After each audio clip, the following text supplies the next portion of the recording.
Parte 17. Supuestas discrepancias de la 120. A la 129. Seguimos con el trabajo de dar respuestas a estas supuestas discrepancias, en las cuales la gran mayoría corresponde a una torcida interpretación y manipulación de las propuestas. También es importante recordar que en términos normales, no hubiese ocupado el tiempo para responder a esto, debido a lo absurdo de estas propuestas en su gran mayoría. Son contadas las que realmente merecen respuesta.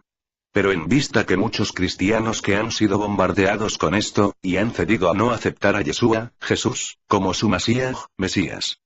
Me he visto en la imperiosa necesidad de alertar a mis hermanos que han seguido los estudios y comentarios anteriores. Por ello, es importante de nuevo recordar que, para mejor entendimiento de estas respuestas, se deben haber entendido previamente los estudios anteriores. Forjadores del cristianismo. Eliminando preexistencia platónica por preordenación hebraica. Nacimiento virginal. Problemas en la genealogía de Yeshua. ¿Por qué se confunde a Yeshua como Dios? ¿Vino Yeshua a abolir la Torá? Sacrificio en la Torá y el sacrificio de Yeshua. Argumentos que usa el judaísmo en contra de Yeshua. Curiosidades del cristianismo. Las 7 leyes de Noaj y la halajá de Rav Shaul a los no judíos. Tevilá según la Torá. ¿Existe el infierno según la Torá? Y este nuevo. Problemas que tendría un candidato a Mesías en la actualidad. Y otros más. Si usted aún no los tiene, puede pedirlos a mi correo. elisa.eliseof001@gmail.com. Se envían por episodios a diario hasta terminar un tema, el cual usted deberá informar que culminó su estudio, para que se le envíe un nuevo tema. Esto se hace, de esta manera, para no enviar toneladas de información que luego quedará almacenada en su correo. De esta forma, recibiendo un episodio diario el cual incluye audio, le dará en tiempo y la oportunidad de estudiarlo con detenimiento. Recuerde que el objetivo principal si se desea conocer las raíces hebreas es abandonar toda apatía al estudio, y todo conformismo de decir amén a cualquier opinión, sin una investigación diligente de su parte. Es por ello que estos ex-cristianos que nunca profundizaron en el estudio de su dogma, para su posterior eliminación, fueron presa fácil de estos grupos, compuestos de ex-cristianos que se quedaron con las manos vacías. ¿Quiere ser como uno de ellos? Si no lo desea, entonces hay que abandonar la apatía al estudio y la investigación. Hoy por hoy, el trabajo se ha complicado. Por un lado tenemos a estos ex-cristianos, que aunque ya no aceptan a Yeshua, Jesús, como su Mesías, conservan su mentalidad dogmática cristiana, y por otro lado tenemos a otros cristianos que se han disfrazado de judíos, que mantienen el mismo dogma cristiano. Son estos grupos los que más se han hecho odiosos al judaísmo, pues se creen mejor conocedores del hebreo que los mismos judíos. También quieren dar nuevas fechas a las fiestas de la Torá. Así como también han introducido nombres supuestamente hebreos como Yahweh, Yahu, etc. Y no conforme con esto cambiaron el nombre de Yeshua por un tal Yeshua. Y cambiaron los nombres de los Shaliach, por nombres que surgieron de su imaginación.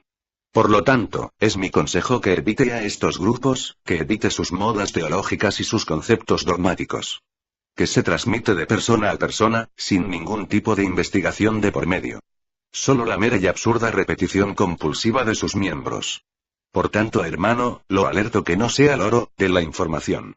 No permita que nadie le imponga que debe pensar o creer, sea inteligente, investigue primero, es mi más humilde consejo. Dicho esto, seguimos. Pregunta número 120. ¿Qué da a entender Pablo con este versículo? Romanos 6, 14. Porque el pecado no se enseñoreará de vosotros, ya que no estáis bajo la ley, sino bajo la gracia. Que si estamos bajo la ley, el pecado será señor de nosotros, aparte de ser esto una blasfemia, donde se encuentra en las Escrituras, que el pecado será señor de nosotros, si estamos bajo la ley. Al contrario, en la ley se castigaba al hombre y su pecado. Respuesta. Corrección. Lo lógico es que diga, que yo entiendo bajo mi mente parcializada y cerrada de este versículo, y no que diga, ¿qué da a entender Pablo con este versículo? Como ve, la diferencia es del cielo a la tierra. Ahora bien, debido al corte dogmático del señor Fuentes, para él le es imposible entender esto. Cuando Rav Shaul habla del pecado, habla del Yetzer Hará, mala inclinación. Y cuando habla de la ley, no habla de la Torá, pues sería ilógico con el contexto de las enseñanzas de Yeshua, cuando dijo que no vino a abolir la Torá. Habla de la alajá mal aplicada de la Torá que se quería imponer. O sea, el legalismo.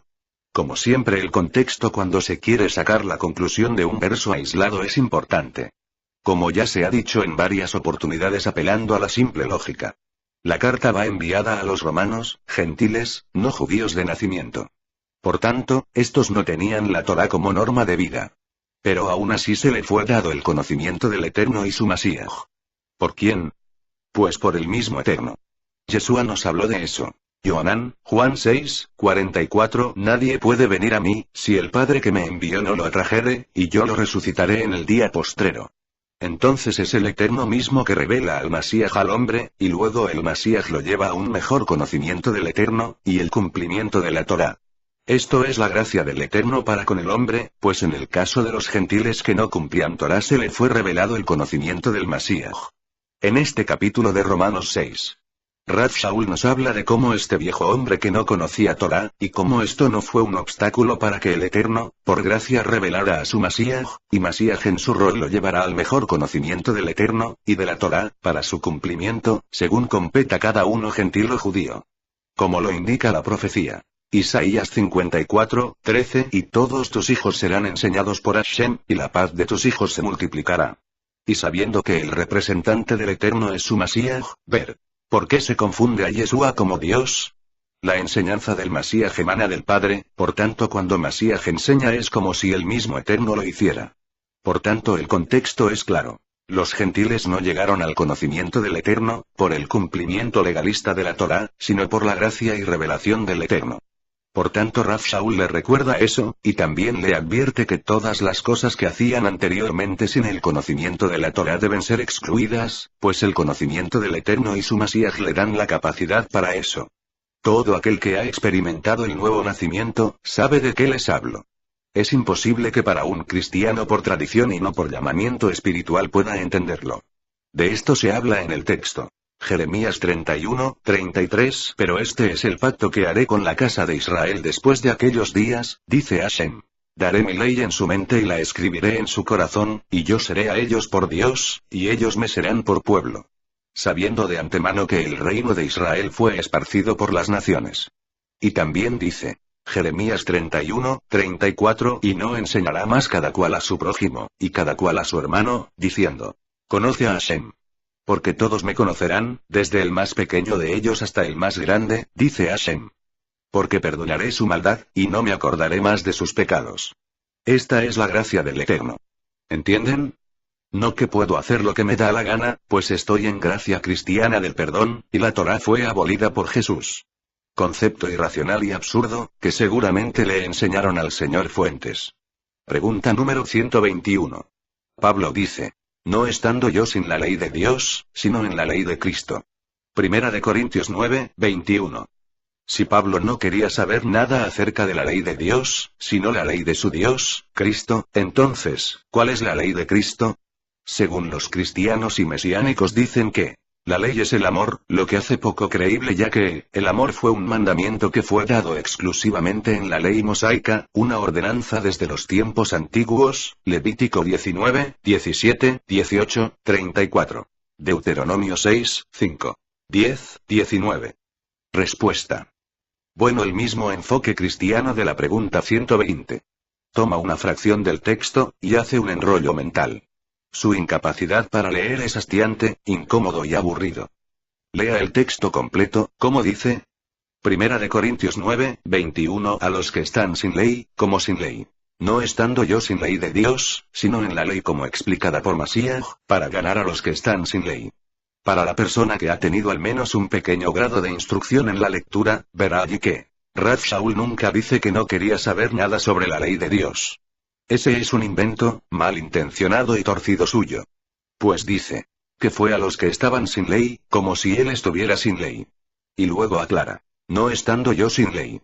Por favor, hay que ser bien cerrado de mente, para no entender que Rav Shaul está aclarando, que está bajo la ley. ¿Cuál es el idioma natal suyo, señor Fuentes? ¿El alemán, el ruso, el chino?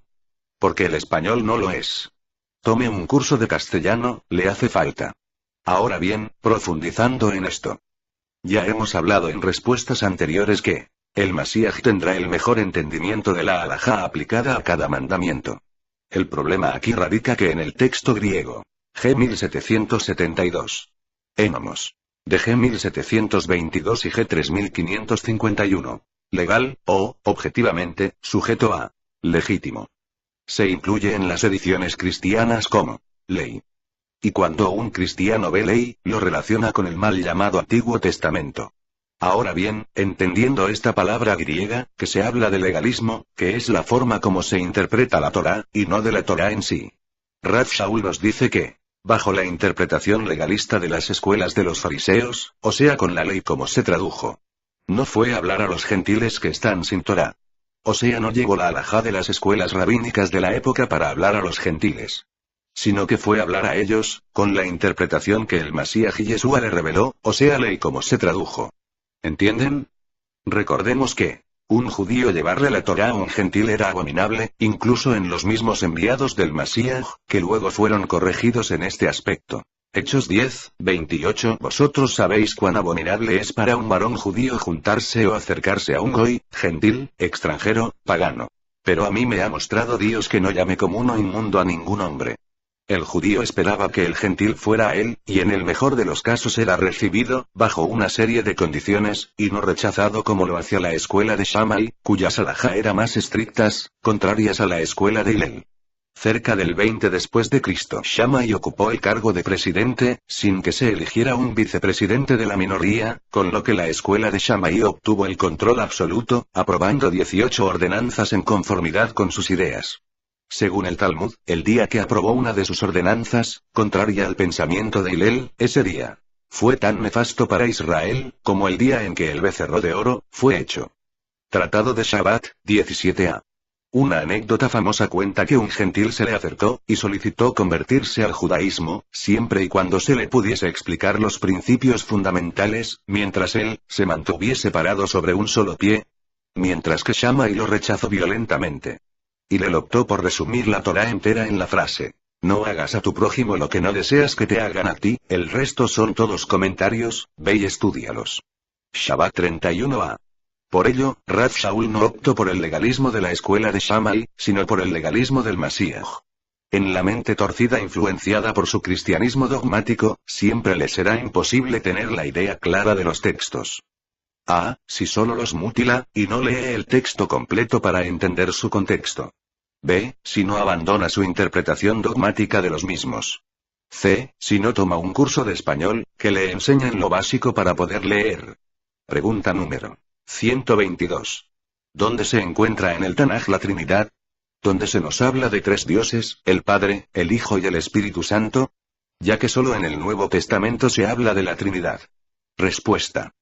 En ningún lado, ni en el Brit Hadashah, ni en el Tanaj.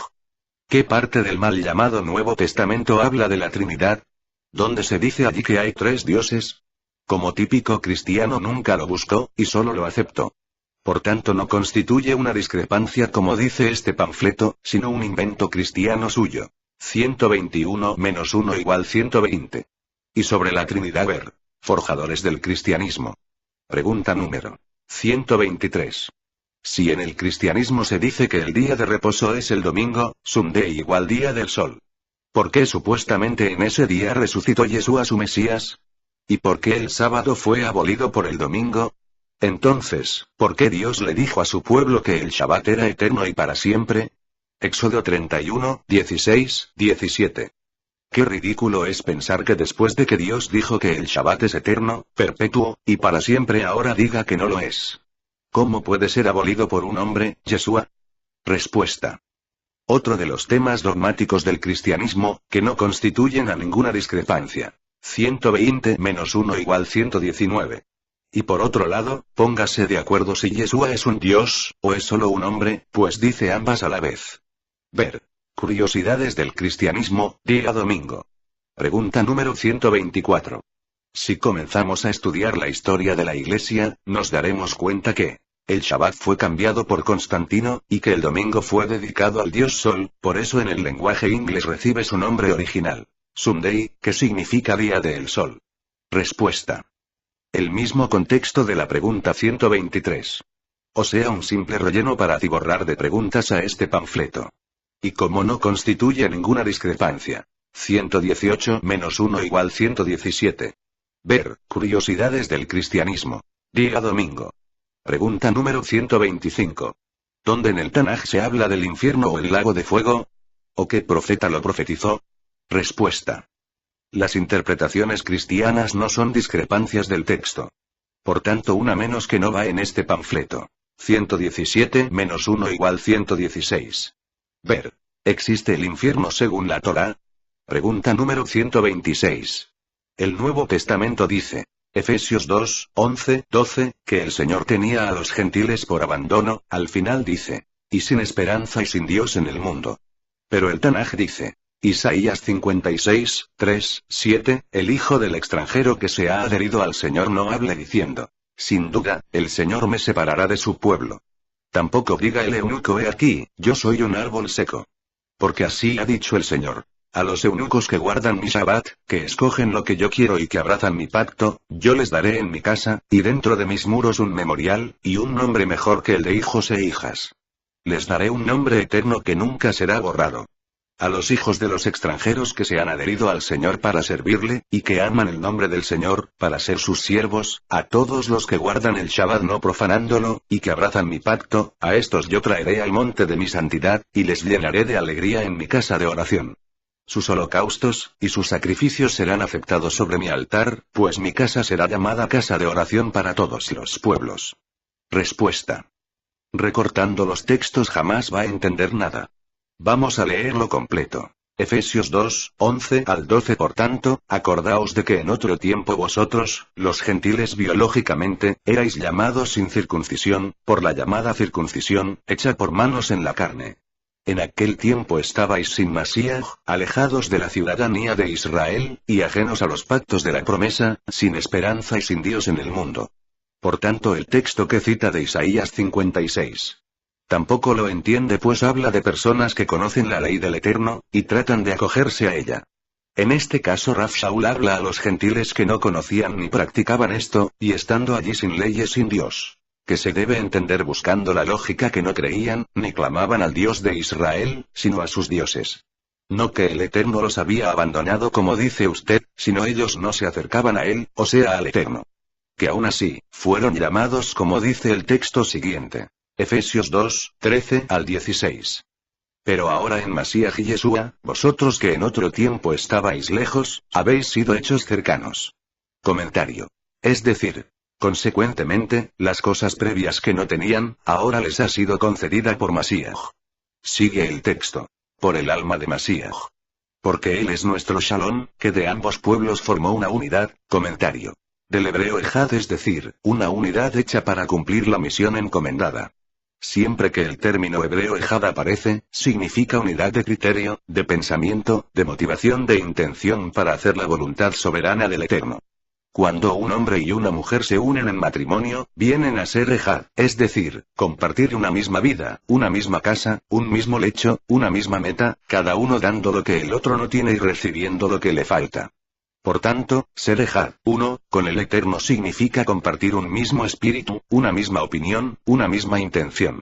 Los conversos sinceros de entre los gentiles y los hijos de Israel, tienen ahora, por el oficio realizado por el Masías sufriente, una misma misión. La redención final del mundo.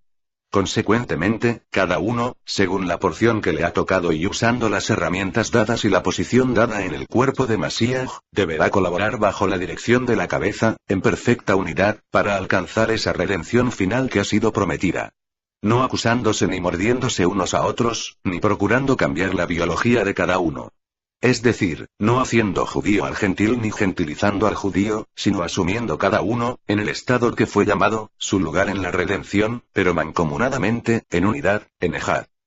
Sigue el texto.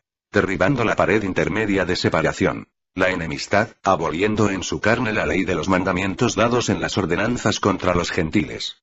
Comentario.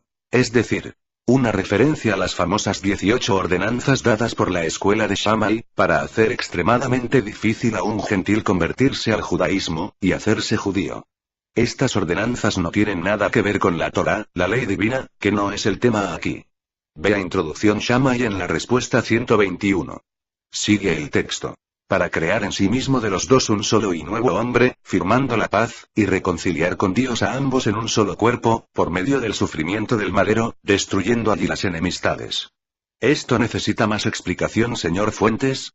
Claro está, apelando a su raciocinio. Pregunta número 127. El Nuevo Testamento dice, Filipenses 2, 6, 7, haya en vosotros esta manera de pensar que hubo también en Cristo Jesús, existiendo en forma de Dios, él no consideró el ser igual a Dios como algo a que aferrarse, sino que se despojó a sí mismo, tomando forma de siervo, haciéndose semejante a los hombres. Pero el Tanaj dice, Isaías 43, 10, vosotros sois mis testigos, dice el Señor, mi siervo que yo escogí, para que me conozcáis y me creáis, a fin de que entendáis que yo soy. Antes de mí no fue formado Dios, ni lo será después de mí. Respuesta. En el contexto cristiano dogmático de que el Mesías es el Dios Altísimo, se basa esta pregunta y muchas otras. Pero ya usted, hermano mío, debe haber leído. Forjadores del cristianismo, eliminando preexistencia platónica, por preordenación hebraica, y por qué se confunde a Yeshua como Elohim. Favor leer. Pero de igual modo voy a copiar la explicación dada por el rabino Dan Ben Abraham. Filipenses 2, 6, ¿quién como él, estando en forma de Elohim? Comentario. Es decir, como Mosé, así también el Masías, el profeta como yo, fue constituido como Dios para realizar su servicio en la redención, como lo dice. Éxodo 7, 1. Entonces dijo Hashem a Moisés. He aquí, te he puesto como Elohim ante Faraón, y tu hermano Aarón será tu profeta. Sigue el texto. No tomó ventaja alguna de ser semejante a Dios, comentario. Es decir, una alusión a Génesis 3, 5 y Génesis 3, 22, en cuyo contexto se promete a la mujer que uno de su simiente eliminaría el Yetzer Hará, el pecado, personalizado en la serpiente. Siendo Masías el segundo Adán, su obediencia lo colocó en la posición de ser hecho semejante a Elohim, 3, 22, a diferencia de Adán, que lo alcanzó por desobediencia, para condenación. Mas por obediencia para redención. Sigue el texto. Como oportunidad, comentario. Es decir, otra variante. Para tomarlo por fuerza, o sea, la posición de Masías. Sigue el texto. Para gloria personal. Comentario. Es decir, una alusión por contraste con Adán, referido proféticamente en Ezequiel 28, 12, 17, donde el resultado de una posición de honor produjo engreimiento, rebeldía y pecado, y su consecuente caída y destrucción. Pero aquí, el honor de ser ungido Masías, el segundo Adán, una respuesta de sujeción y obediencia, lo cual causó exaltación y gloria. Después de este excelente y lógico comentario del rabino Dan Ben Abraham, ¿merece esto más explicación? Por tanto, tal interpretación que Yeshua es Dios Altísimo queda excluida. Pregunta número 128. En Mateo 12, 5 dice así. ¿Tampoco habéis leído en la ley que en Shabbat los sacerdotes en el templo profanan el Shabbat y quedan sin culpa? Ahora, pregúntate dónde está escrito que los sacerdotes profanaron el día del Shabbat. Ya que el Nuevo Testamento cita como contexto a Números 28, 9, 10. Respuesta. Tema expuesto en ¿vino Yeshua en su papel de Masías a abolir la Torá? Favor leer. Pregunta número 129. Cuando Jairo salió al encuentro con Yeshua, ¿su hija acababa de morir? En Mateo dice que sí, Mateo 9, 18, pero en Marcos dice que no, Marcos 5, 23, su hija estaba agonizando. ¿Quién dijo la verdad? Respuesta. Lo mismo se repite una y otra vez en este panfleto, sobre tiempos, y autores diferentes ver pregunta 22 y siguientes. Por tanto no hay complicación. Mattillau toma el evento completo, que luego se confirma en el texto de Meir Marcos 5, 35, y mientras él aún hablaba, llegan de la casa del juez de la sinagoga, diciendo: Tu hija ha muerto. No es necesario que importunes más al rabí. Los relatos de autores diferentes, y redactados en épocas distintas no pueden ser idénticos en todo, eso es absurdo e ilógico. Ya de esto he dado diferentes ejemplos con el libro de Samuel, Reyes y Crónicas. Por supuesto que esto, el señor Fuentes nunca lo ha visto, pues sus mentores, no le enseñan a escudriñar en las escrituras, solo a perder el tiempo haciendo panfletos. Es lógico pensar que cada uno reunió la evidencia que pudo, y redactó el libro. Si fueran idénticos solo hubiera un autor, y los demás solo fueran copistas o escribas. La insensatez de la frecuencia de estos argumentos en este panfleto, es agobiante, angustiante, sofocante, atosigante, hastiante, incómodo, y aburrido. ¿Es que no tiene más nada que objetar? ¿Dónde dejaron la lógica cuando escribieron esto? Creo que estaba de vacaciones permanentes. Seguimos luego, si el Eterno lo permite, con este panfleto. Saludos a todos. Shalom.